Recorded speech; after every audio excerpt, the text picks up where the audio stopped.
Hi, so the culture I chose to present for this project was Buddhism.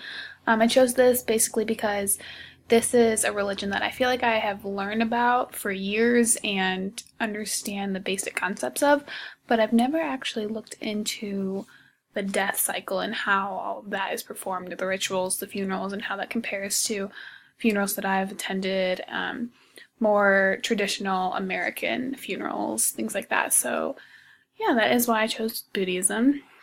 So, to begin, I will just start with the basic beliefs and understandings of Buddhists when it comes to death. So, as many people probably know, Buddhism believe in reincarnation. So, what this is called is the cycle of samsara. So, that is the cycle including life and death, and how actions that people perform in their current life and in their past lives all reflect their ability to reach nirvana.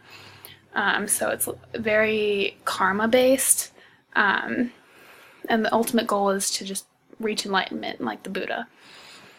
Um, when someone originally passes away, the culture is said to not touch the body at all. Do not disturb it. Do not move it, because they believe the soul does not actually leave the body when someone stops breathing immediately. So that is a custom that is done immediately following death to let them just be in peace, and then to perform rituals later on.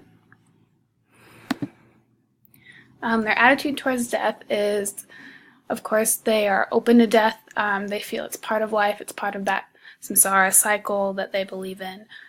They view it as obviously something they can't avoid, like many cultures.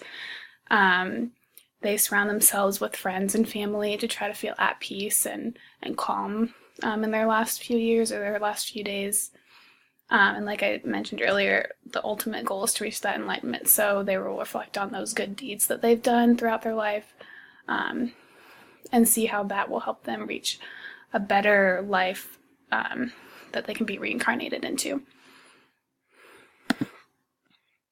I kind of broke down the customs and rituals into different subcategories. So to start, I have the body preparation, um, which, like I mentioned earlier, the body can't be moved or touched immediately.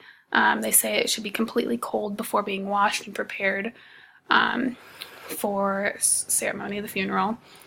They dress the body if the body is being buried in just regular clothing. So I know traditional funerals that I've been to, the person will be in a suit or their best attire. That's not what they do in a Buddhist funeral. They will just wear something that they've always worn. They're very much feel the need to not be self-absorbed, and to lessen their desires. So that's how they reach a new level of reincarnation, and they want to reflect that in their funeral services. So no lavish dressings are done to the body, none of that, like in some other cultures that you've seen. They do feel it is acceptable to donate your organs. Embalmment is fine. Cremation and burial are the most common, which I feel is also true for traditional American culture.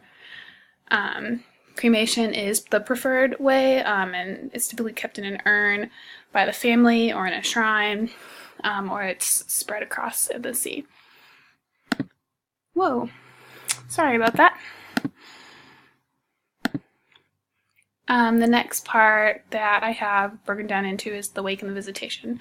So this service ranges greatly from family to family. There's more traditional versions of this, and there's more non-traditional versions, just depending on the country that you're in and how strictly the family follows Buddhism.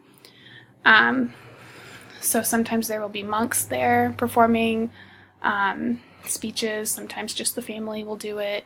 It really just depends. And one thing that is always performed is the dana, which is the purification of the mind, so that blessings can be given to the person in their departure into their new life. The casket is always open, and it's always in a simple, not ornate casket. As I mentioned before, they like to keep this things simple and not self-absorbed.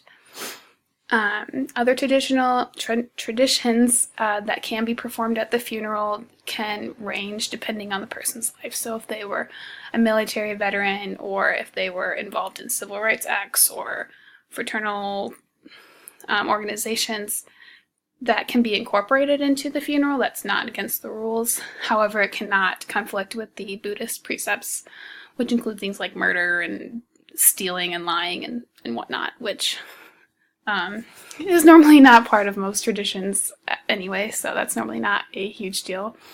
The mourning ceremonies are held on the 3rd, 7th, 49th, and 100th day, but that can be flexible depending on the family schedules.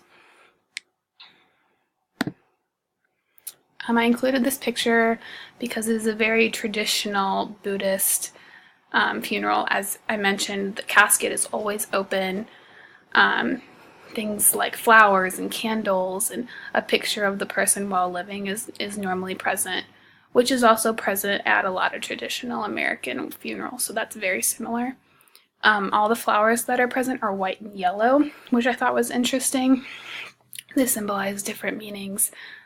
People in mourning will always wear white, so that's very different from traditional American culture. The black that you normally see is white, which symbolizes grief and the seriousness of the situation.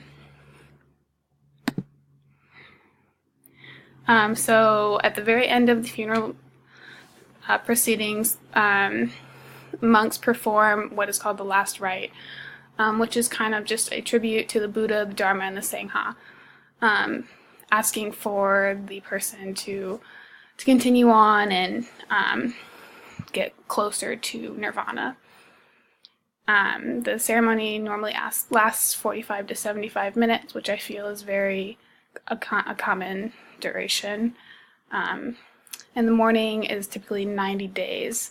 It is seen acceptable. So longer than that, people typically tend to feel like something's wrong. Shorter than that, again, they wonder if you're doing okay. Support for the family is given. Things like taking work off and whatnot is flexible and ranges. But typically a 90-day mourning period is what they expect. So, and those are my references. This was just a very brief overcap of the attitudes and the funeral ceremonies. And I hope you kind of can see the similarities that a lot of traditions in the Buddhist community have with more mainstream, common traditions in America. So thank you very much, and I look forward to reading everyone's next week.